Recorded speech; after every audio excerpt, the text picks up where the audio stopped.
729 యొక్క ఘనమూలం. సో 729 యొక్క cube root ఏం చేయాలండి, మనం ప్రైమ్ ఫ్యాక్టరైజేషన్ చేయాలి.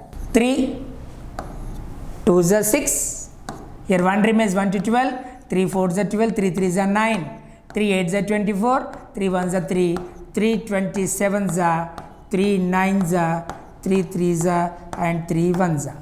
Okay, now we should add all those. How many 3s are there?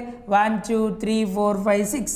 ఇప్పుడు ఏం చేయాలి, ఘనమూలం అడుగుతుంది కదా, వర్గమూలం అడిగితే ప్రతి 2 నెంబర్లకి ఒక నెంబర్ తీసుకోవాలి. ఇప్పుడు ఘనమూలం అడుగుతుంది కాబట్టి ప్రతి 3 నెంబర్లకి ఒక నెంబర్ తీసుకోవాలి. Out of 3 3s take 1 3, out of 3 3s take 1 3, then multiply.